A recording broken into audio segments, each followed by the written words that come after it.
Selamat datang di channel Alur Donghua. Sebelum menonton, silahkan subscribe, biar Mimin tambah semangat update-nya. Yunce paling banyak hanya memahami setengah dari alam pertama Jalan Agung Sang Buddha, namun kemampuan regeneratifnya masih sangat mengejutkan. Yunce telah ditangani dalam satu pukulan oleh peri kecil, luka-lukanya bisa dianggap sangat parah, tetapi selama beberapa hari, terlepas dari apakah itu cedera internal atau eksternal, ia hampir pulih sepenuhnya dari semua cederanya.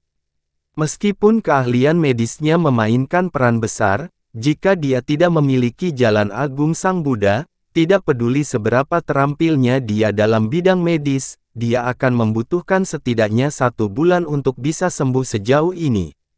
Setelah pulih dari cederanya, Yunce menyiapkan makanan dan kembali ke menara pengumpulan yang sangat besar. Dia menghabiskan hampir seluruh waktunya di menara pengumpulan yang mendalam, dan pengembangan kekuatannya yang mendalam serta Jalan Agung Sang Buddha berkembang seiring berjalannya waktu. Lan Sueruo akan mengunjunginya setiap beberapa hari sekali, tetapi dia tidak dapat menemukannya hampir sepanjang waktu, jadi dia hanya bisa diam-diam meninggalkan beberapa makanan enak dan pakaian pilihan di kamarnya. Kadang-kadang, saat dia kembali ke tempat tinggalnya, dia bertemu Lan Sueruo, yang datang mengunjunginya.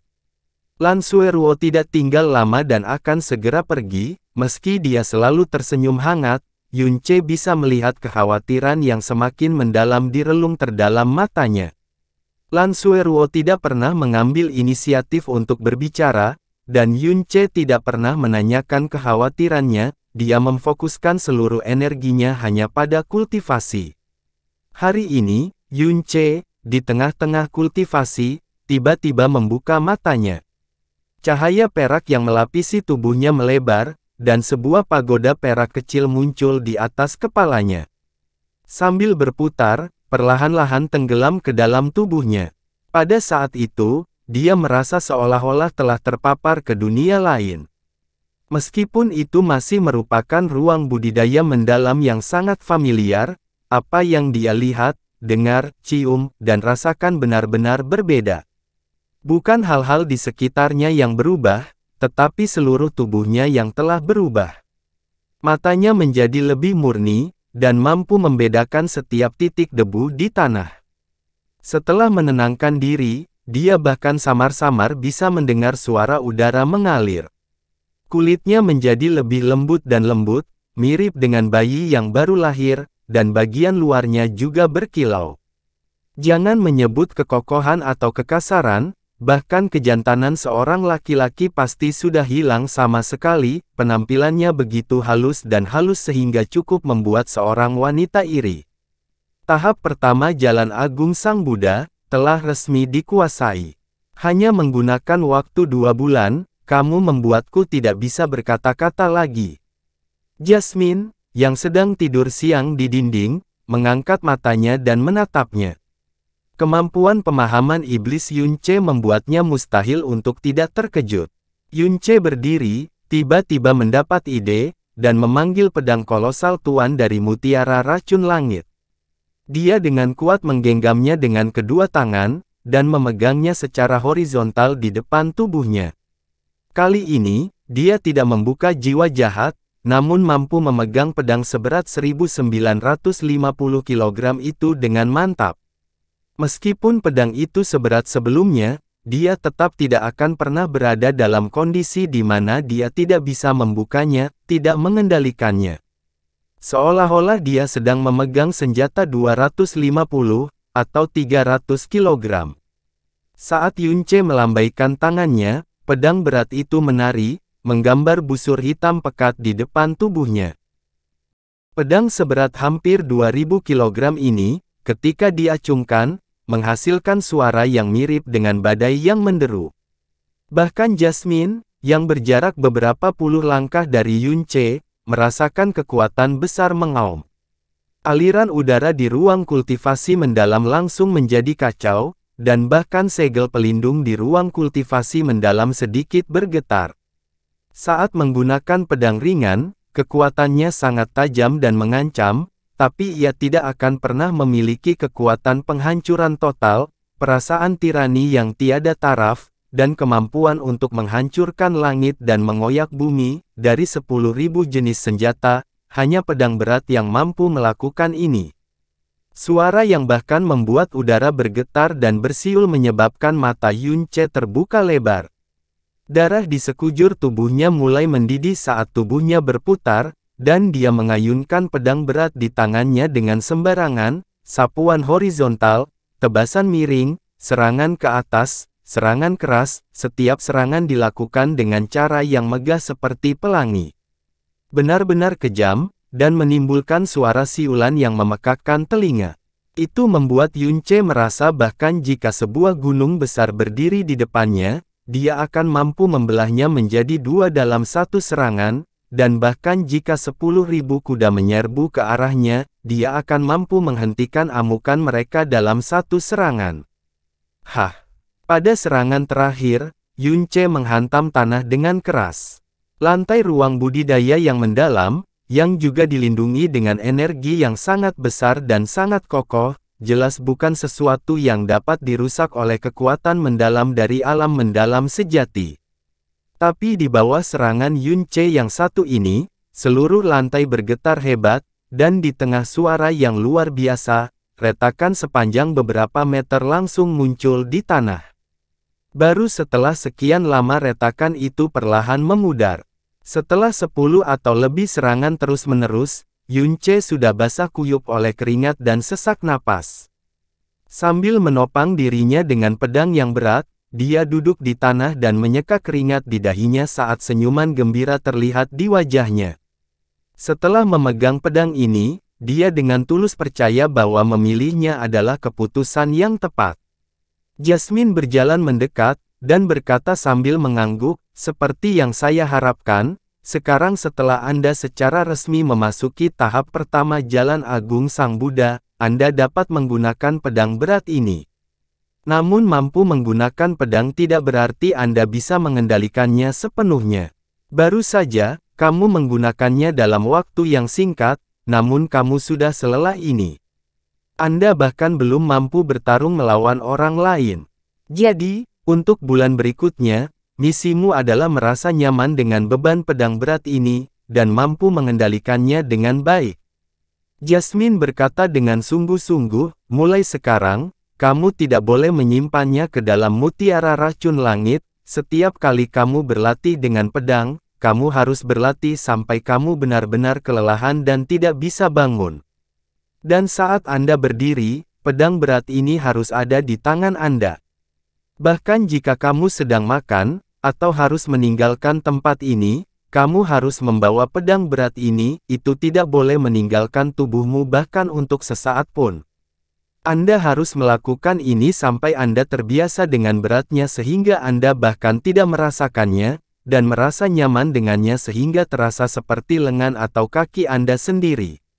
"Oke." Yun Ce tidak ragu sama sekali dan langsung mengangguk. Bahkan jika Jasmine tidak mengungkitnya, dia tetap akan melakukan hal yang sama. Tapi segera setelah itu, dia menggelengkan kepalanya. "Tidak, di ruang kultivasi mendalam, ia tidak akan meninggalkan tubuh saya bahkan untuk sesaat, tetapi ketika saya pergi sesekali, saya tidak dapat membawanya di punggung saya." "Mengapa?" Jasmine mengangkat alisnya yang tipis. "Apakah kamu tahu mengapa aku memilih dua teknik mendalam yang tidak berguna di aula mendalam tertinggi tadi?" Yun Ce menjawab dengan sebuah pertanyaan, lalu mulai menjelaskan. "Alasannya sangat sederhana. Salah satu alasannya adalah saya tidak pernah bermaksud mengembangkan teknik mendalam dalam 3 bulan ini. Saya hanya ingin fokus pada meningkatkan kekuatan saya yang mendalam sambil juga mengolah bayangan patah Dewa Bintang. Saya dengan santai memilih dua teknik mendalam sampah untuk sengaja membiarkan orang mengejek dan meremehkan saya. Karena saya sangat jelas tentang perbedaan antara saya dan Murong Yi, dan bahkan lebih jelas lagi jika saya berkonsentrasi berkultivasi dalam 3 bulan ini, mengalahkannya masih akan cukup sulit. Aku tidak boleh membiarkan dia sedikit pun merasa waspada terhadapku. Karena Murong Yi adalah murid Istana Dalam, dia pasti tidak boleh kalah dariku, dan jika dia memiliki sedikit pun kewaspadaan, dia mungkin menggunakan beberapa taktik lain sebelum pertarungan atau selama pertarungan. Saya tidak punya cara untuk mengantisipasi apa yang mungkin dia coba lakukan jika dia melakukan itu. Aku memilih pedang berat ini dan dua teknik mendalam sampah sehingga dia dan yang lain akan mengejekku, dan membuatnya percaya bahwa aku adalah orang yang sombong, cuek, dan menggelikan, juga memperhitungkan perbedaan besar dalam kekuatan kami, dia tidak akan memiliki kekhawatiran terhadap saya. Selama pertarungan kita, tidak akan ada kecelakaan yang tidak terduga. Tetapi jika aku membawa pedang seberat 1950 kg ini keluar, pasti akan menimbulkan keributan, karena bahkan Murong Yi tidak dapat menahan beban pedang ini dengan mudah. Jadi begitu dia mendengarnya, dia pasti akan waspada dan waspada. Setelah Yun Ce selesai berbicara, Jasmine mendengus menghina, kamu biasanya menampilkan dirimu dengan sikap arogan, bertindak arogan dan angkuh, namun sekarang kamu bertindak sangat hati-hati, sangat kontradiktif. Tidak, ini sama sekali tidak bertentangan. Yun Ce berkata sambil tersenyum, bertingkah sombong hanyalah pertunjukan untuk orang lain.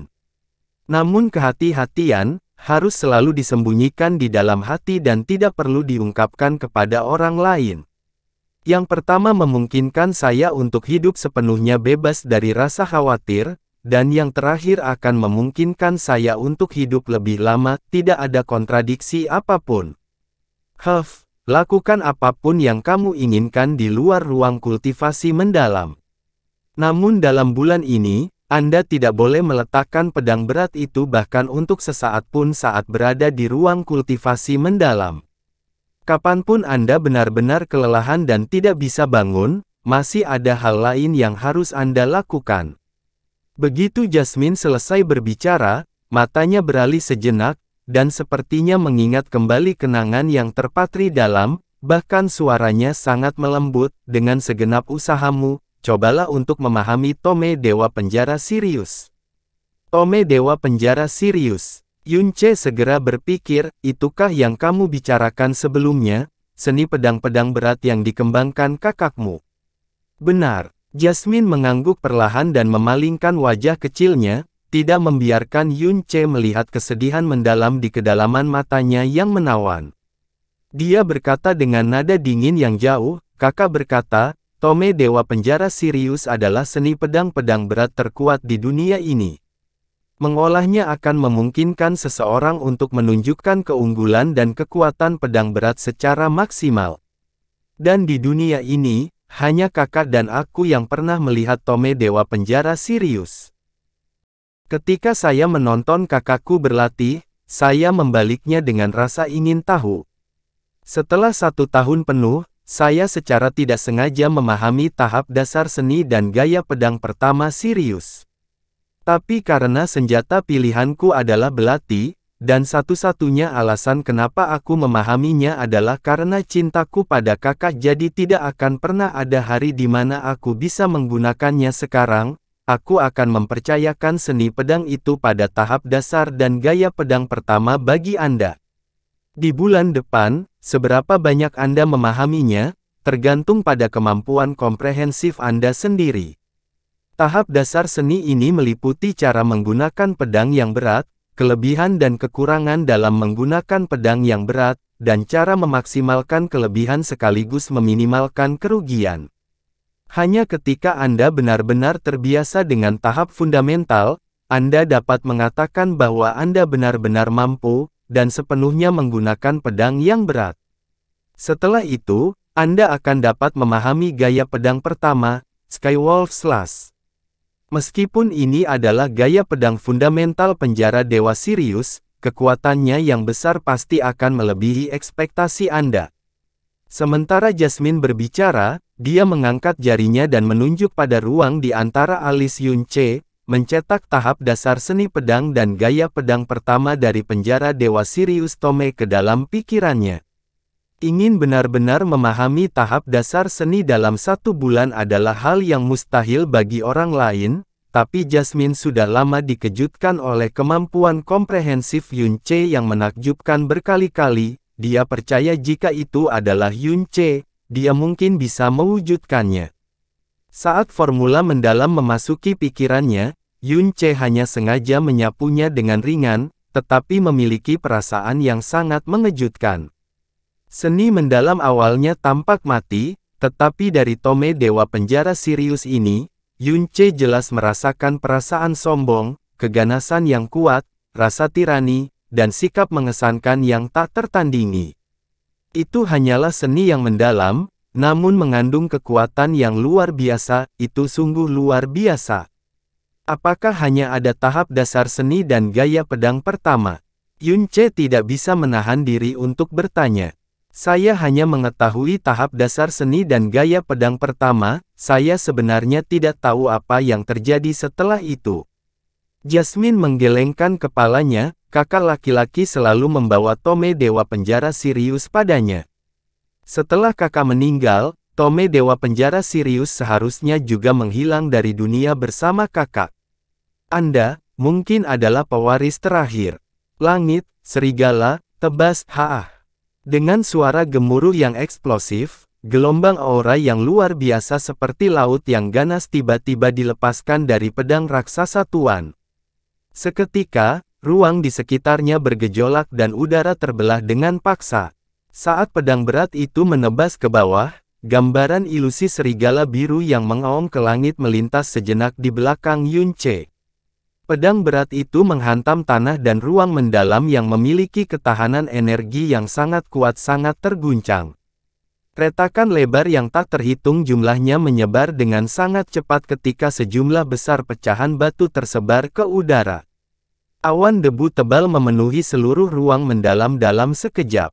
Jika bukan karena perlindungan energi dalam yang kuat di tempatnya, dengan satu pukulan ini, seluruh ruang mendalam akan hancur berkeping-keping. Sukses. Yun Ce menggenggam pedangnya yang berat dan perlahan berlutut di tanah. Dia terengah-engah, namun kegembiraan yang luar biasa terlihat dari ekspresinya. Akhirnya, saya berhasil mengeksekusi tebasan serigala langit. Jasmine awalnya percaya bahwa bagi Yun Ce untuk memahami tahap dasar penjara Dewa Sirius, tome dalam 1 bulan sudah menjadi batasnya. Dia tidak menyangka bahwa Yun Ce tidak hanya benar-benar memahami panggung utama, dia bahkan mampu mengeksekusi jurus pedang pertama Sirius, tebasan serigala langit. Dan dalam periode waktu ini, selain saat dia sesekali meninggalkan ruang mendalam, pedang berat itu tidak pernah meninggalkan sisi Yun Ce. Dia bahkan membawa pedang berat di punggungnya saat dia tidur. Dan saat dia berlatih dengan pedang berat, dia sangat keras pada dirinya sendiri. Setiap saat, dia harus menguras tenaga hingga jari-jarinya bahkan tidak bisa bergerak. Pada awalnya, dia benar-benar menguras tenaga 10 kali dalam 1 hari. Kemudian setelahnya, jumlahnya berkurang. Pedang kolosal tuan juga menjadi lebih ringan dan gesit di tangannya dan angin kencang yang ditimbulkan oleh tarian pedangnya yang berat bahkan lebih kejam dari sebelumnya. Awan debu di ruang mendalam tidak menghilang dalam waktu lama. Di balik awan debu, Jasmine diam-diam menatap sosok Yun Ce yang kabur dengan mata yang sudah dipenuhi kilatan air matanya. Pada saat inilah dia mengajari Yun Ce jalan agung Buddha secara impulsif, dan bahkan mengajarkannya penjara Dewa Sirius Tome. Sebelumnya, ketika Yun Ce mengeksekusi Skywolf Slash untuk pertama kalinya, ayunan pedangnya, aumannya, sikapnya, dan bahkan suara yang disebabkan oleh bantingan pedang beratnya, sangat mirip, menyebabkan dia tiba-tiba melihat sosok impiannya. Tapi, alasannya tanpa ampun memberitahunya bahwa orang yang ada di depannya saat ini bukanlah kakaknya. Kakaknya tidak akan muncul lagi. Satu Skywolf Slash mengosongkan setiap kekuatan yang dimiliki Yun Ce. Dia berlutut di tanah dan tidak bangun untuk waktu yang lama. Pada saat ini, giok transmisi suara di mutiara racun langit tiba-tiba muncul dan suara Sueruo bergema di benaknya. Adik laki-laki Yun, besok adalah tanggal yang ditentukan untuk pertarunganmu dengan Murong Yi. Ingatlah untuk menyelesaikan persiapan Anda lebih awal. Akan lebih baik jika Anda beristirahat sepanjang hari. Besok pagi, saya akan datang dan menemui Anda. Suara Lan Sueruo menyebabkan Yun Ce membuka mulutnya lebar-lebar. Besok. Besok adalah tanggal yang ditentukan untuk pertarunganku dengan Murong Yi. Ketika seseorang berkonsentrasi penuh pada kultivasi, sulit untuk memahami aliran waktu. Kadang-kadang, ketika seseorang memasuki keadaan meditasi, waktu beberapa hari mungkin berlalu. Tanpa disadari, sejak pertama kali Yun Ce memasuki ruang mendalam, 3 bulan telah berlalu. Selama 3 bulan ini, selain saat dia keluar sekali ketika dia bertemu peri kecil dan mengalami sedikit kecelakaan, dia pada dasarnya menghabiskan sisa waktunya di ruang mendalam. 3 bulan bisa dikatakan waktu yang lama, namun bisa juga dikatakan singkat. Dan dalam 3 bulan ini, hasil yang didapatnya terbilang besar. Hanya dengan kultivasi di Jalan Agung Sang Buddha dan Dewa Penjara Sirius, itu telah menyebabkan reformasi total pada tubuhnya. Karena besok adalah tanggal yang ditentukan untuk pertarungan yang diaturnya, Yun Ce secara alami tidak akan melanjutkan kultivasinya. Dia sudah puas dengan penguasaan jurus pedang pertama Sirius. Setelah memulihkan sedikit staminanya, dia mengganti pakaiannya dan meninggalkan menara pengumpulan yang mendalam. Dia kembali ke kamarnya, melompat ke tempat tidurnya, dan tidur. Setengah bulan yang lalu, energinya yang dalam telah mencapai puncak tingkat pertama alam mendalam sejati.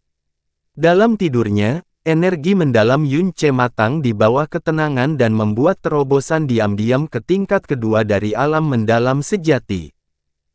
Selama berada di ruang mendalam, Yun Ce hanya tidur 4 hingga 6 jam setiap hari. Namun, kali ini, dia tidur dari siang hingga pagi hari berikutnya, dan hanya terbangun oleh ketukan di pintu. Adik laki-laki Yun, apakah kamu di sini? Yun Ce terbangun dari ketukan di pintu. Dia tidur sangat nyenyak, dan setelah bangun, pikiran dan jiwanya sangat segar. Dia meregangkan pinggangnya dan setelah melompat dari tempat tidur, dia meluruskan pakaiannya dan pergi membuka pintu. Lan Sueruo berdiri di luar pintu dengan semangat sambil tersenyum ringan dengan kotak makan siang besar, yang mengeluarkan aroma lezat, di tangannya. Wah, apa ini? Baunya enak sekali. Dalam kurun waktu 3 bulan ini, Yun Ce telah memakan berbagai jenis ransum kering. Meskipun dia biasanya tidak merasa terganggu dengan kenyataan itu, dia terpikat oleh aroma makanan di depannya, dan seluruh perutnya bergetar. Sarapanmu. Lan Sueruo mengangkat kotak makan siang di depan matanya dengan senyum lebar. Membuka kotak makan siang, 4 hidangan lezat dan sup muncul di matanya, dipenuhi aroma segar. Sejak dia meninggalkan klan Xiao, dia makan apapun yang dia temukan di alam liar selama setengah tahun pertama, dan makan ransum kering yang hanya mampu memuaskan rasa laparnya di paruh kedua tahun ini. Makanan lezat seperti itu sudah lama tidak muncul di hadapannya. Yun Ce duduk di sebelah meja, dan mulai makan dengan liar.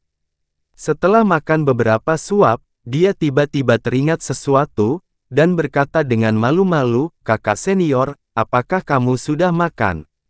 Lan Sueruo sedikit tersenyum, dan menjawab, "Saya sudah makan. Luangkan waktu Anda, ini baru jam 8 pagi. Masih ada 1 jam sampai waktu yang ditentukan untuk pertempuran yang Anda atur."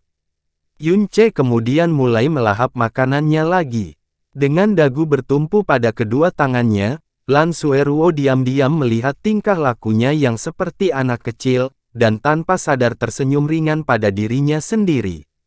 Dalam waktu kurang dari setengah seperempat jam, Yun Ce sudah menyelesaikan makannya dengan bersih tanpa sedikit pun yang tersisa.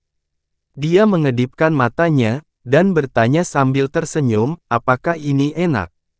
"Iya, itu sangat bagus. Tampaknya sebanding dengan makanan yang dibuat oleh bibi kecilku." Yun Ce menepuk perutnya, dan berkata dengan puas, Kalau begitu itu bagus. Lan Sueruo dengan riang mengangguk ketika alisnya menunjukkan sedikit kenyamanan dan kegembiraan. Perubahan kecil dalam ekspresinya mengejutkan Yunce, dan kemudian, dia bertanya, "Kakak senior, apakah kamu sendiri yang membuat hidangan ini?" Lan Sueruo mengangguk, lalu tersenyum. "Bagus kalau itu sesuai dengan seleramu. Tapi saat kamu makan, kamu benar-benar terlihat seperti anak kecil. Umurku sudah 17 tahun, bagaimana kabarku sebagai seorang anak kecil?"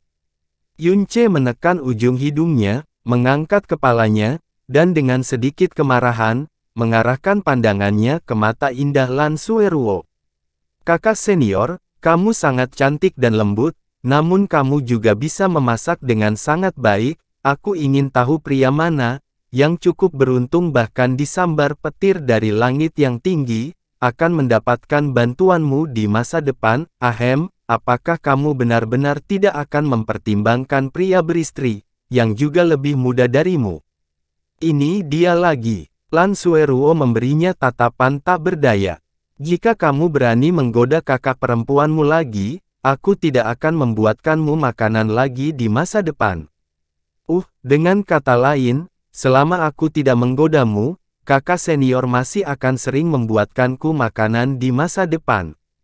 Dalam sekejap, Yunce membuat ekspresi terkejut, dan tersenyum. "Itu tergantung kinerjamu." Lan Sueruo tersenyum ringan. Dalam kelembutannya, dia tanpa sadar mengeluarkan sedikit pesona femininnya. Dia mengeluarkan satu set pakaian sutra putih bersih dari cincin spasialnya, dan meletakkannya di depan Yunce. "Ini seragam latihan yang kubuat untukmu sebelumnya, harusnya pas dengan bentuk tubuhmu." Seragam latihan ini menjalani penanganan khusus, tidak hanya memungkinkan pergerakan yang nyaman, ia juga memiliki tingkat kemampuan bertahan tertentu terhadap serangan. "Pakai ini untuk pertandinganmu dengan Murong Yi nanti." Saat Yunce mengambil seragam itu, dia tidak langsung memakainya. Sebaliknya, dia dengan ringan mengendus aroma pakaian itu. Meskipun samar, aromanya familiar, karena aromanya lembut dan menyentuh di tubuh Lan Sueruo. Dia tersenyum dan berkata, "Apakah kakak perempuan senior secara pribadi membuatkan seragam pelatihan ini untukku juga?" Bibir Lan Sueruo bergerak, dan kulit seputih salju menunjukkan sedikit rona merah. Dia menghindari tatapannya saat dia berkata, "Ini pertama kalinya aku membuatkan pakaian untuk pria, jadi, aku tidak begitu yakin apakah itu cocok untukmu, bagaimanapun, cobalah." Setelah mengatakan itu, Lan Sueruo membalikkan badannya ke arahnya. Melihat punggung Lan Sueruo, Yunce mulai sedikit tersenyum ketika perasaan hangat melonjak di hatinya. Dengan kecepatan tercepatnya, dia melepas pakaian yang dia kenakan, dan berganti ke seragam pelatihan yang dibuat sendiri oleh Lan Sueruo. "Kakak senior, aku sudah selesai berganti pakaian." Lan Sueruo berbalik menghadapnya, dan ketika dia melihat Yunce yang berganti ke seragam pelatihan putih, kilau aneh tiba-tiba muncul di matanya yang indah. Dibandingkan 3 bulan lalu, Yunce sekarang sedikit lebih tinggi. Ketika Lan Sueruo menjahitnya, dia mempertimbangkan hal ini, karenanya, seragam pelatihan itu benar-benar pas dengan tubuhnya. Namun dalam 3 bulan ini, bukan hanya tinggi badan Yunce yang berubah. Dari reformasi tubuhnya yang disebabkan oleh Jalan Agung Sang Buddha, mata, kulit, aura, dan temperamennya mengalami sedikit perubahan. Penglihatannya sekarang menjadi lebih mendalam. Hanya dengan pandangan sekilas, dia seolah bisa melihat langit berbintang yang tak terbatas. Di tengah kehangatan senyumannya terdapat perasaan aneh yang tak terlukiskan, dan wajahnya yang dewasa menunjukkan pesona yang tidak normal. Dia telah melihat banyak sekali pria tampan, dan hatinya tidak pernah tergerak oleh penampilan mereka kecuali ketika dia melihat ke arah Yunce saat ini. Penglihatannya tiba-tiba kabur, dan jantungnya berdebar tak menentu. Dia buru-buru mengalihkan pandangannya sedikit ke samping, dan dengan sedikit bingung, dia berkata, "Ini pas, dan terlihat sangat bagus." Yunce mengangkat tangannya, dengan ringan mengendus aroma di lengan bajunya, dan berkata sambil tersenyum, ini adalah satu set pakaian yang dibuat secara pribadi oleh kakak perempuan senior. Saya pasti akan menghargainya dengan baik, terima kasih kakak senior. Lalu, bagaimana kamu akan berterima kasih padaku? Kelopak mata Lan Sueruo sedikit melengkung, dan bertanya dengan sedikit canggung. Baiklah, biarkan aku berpikir. Yunce mengangkat kepalanya, dan berpikir keras. Kemudian, dia tiba-tiba tersenyum misterius, dan berkata, kakak senior, tutup matamu dulu. Kelopak mata indah Lan Sueruo berkedip, dan kemudian, dengan patuh menutup sambil menunggu ucapan terima kasih dari Yunce. Dia menduga Yunce akan memberinya kejutan. Para gadis, tidak peduli kepribadian mereka, akan selalu menantikan hal-hal seperti kejutan tanpa gagal. Dia baru saja memejamkan mata dan merasakan aroma pria yang dikenalnya tiba-tiba mendekat. Kemudian setelahnya, sepasang lengan tiba-tiba melingkari pinggangnya. Bahkan sebelum dia sempat bereaksi, dalam sekejap, bibirnya telah dicium, dan aroma kental seorang pria datang dari bawah hidungnya. Lan Sueruo langsung membuka matanya lebar-lebar. Tubuh lembutnya tiba-tiba menegang saat pikirannya benar-benar kosong. Kemudian setelah itu, dia secara naluriah meronta, dan suara rengekan yang mirip dengan suara hewan kecil yang terluka keluar dari mulutnya.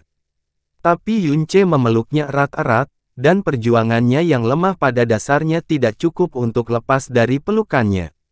Perasaan sentuhan hangat di bibirnya semakin jelas, dan aroma pria yang berada begitu dekat dengannya sangat menarik hati sanubarinya, menyebabkan jantungnya berdebar tak menentu. Kekuatan di tubuhnya perlahan menghilang, perjuangannya menjadi semakin lemah. Sebelum tangan kecilnya yang terangkat hendak jatuh ke dada Yunce, tangan itu dengan lembut terkulai ke bawah, tubuhnya menegang, dan dia tidak lagi berani bergerak. Akhirnya, matanya perlahan mulai terpejam. Reaksi Lan Sueruo juga menyebabkan kegugupan di hati Yunce menghilang, dan sedikit senyuman muncul di sudut bibirnya. Dia tidak lagi puas dengan kontak sederhana di antara bibir mereka. Dia mulai dengan rakus menghisap bibirnya yang halus seperti kelopak. Tindakan agresif invasif ini menyebabkan Lan Sueruo bernapas tidak menentu, dan detak jantungnya menjadi semakin panik. Dia, yang tidak memiliki pengalaman sebelumnya dalam hal ini, pada dasarnya tidak yakin bagaimana mempertahankan diri dari kemajuannya. Lidah panjang Yunce dengan mudah melewati giginya yang ringan seperti batu giok hingga akhirnya menyentuh lidah ungu lembutnya. Tubuh Lan Sueruo bergetar seolah seluruh tubuhnya tersengat listrik. Untaian tipis air liur beraroma memasuki mulut Yunce, dan rasanya ternyata sangat manis, menggoda dia untuk meminta lebih banyak lagi. Kedua tangannya memegang erat pinggangnya saat dia merambah ke setiap sudut mulutnya. Lan Sueruo sedikit membuka matanya. Penglihatannya kabur, dan dia terengah-engah.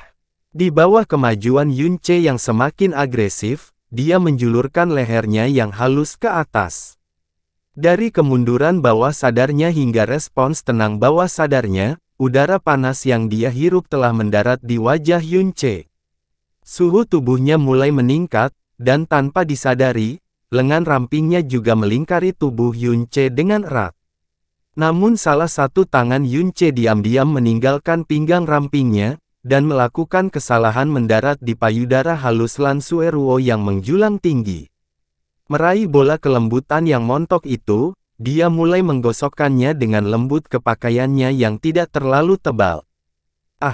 Stimulasi yang kuat menyebabkan tubuh Lan Sueruo menjadi kaku. Mata indahnya melebar saat dia tiba-tiba mengeluarkan erangan pendek. Tubuhnya langsung lepas dari pelukan Yunce dengan panik saat dia tanpa sadar mengangkat tangannya untuk menutupi bagian tubuhnya yang telah dilanggar. Matanya berkabut, ekspresinya memerah, dan rambutnya sedikit berantakan saat dia terengah-engah. Kakak senior, pikiran Yunce juga langsung sedikit jernih, menyadari bahwa dia telah melanggarnya terlalu tiba-tiba. Kamu, Lan Sueruo menggigit bibirnya, dan tidak berani menatap Yunce. Tidak peduli apa yang dia lakukan, dia tidak mampu menahan kegelisahan di hatinya. Orang jahat. Dia awalnya ingin menceramahi Yunce, tapi saat dia mulai berbicara, situasi yang mirip dengan situasi antara gadis yang kesal dan kekasihnya sendiri menyebabkan seluruh wajahnya memerah, lalu, dia berlari keluar kamar. Kakak senior, tunggu aku. Yunce buru-buru mengejarnya dan menangkap tangan kecil Lan Sueruo. Lan Sueruo secara naluriah mencoba melepaskan diri dari genggamannya, tetapi tidak peduli berapa kali dia mencoba, dia tidak dapat melepaskan diri. Dia tidak punya pilihan selain membiarkannya memeganginya saat berjalan berdampingan. Kepalanya jatuh dan terkulai. Dia tidak berani menatap matanya sepanjang waktu.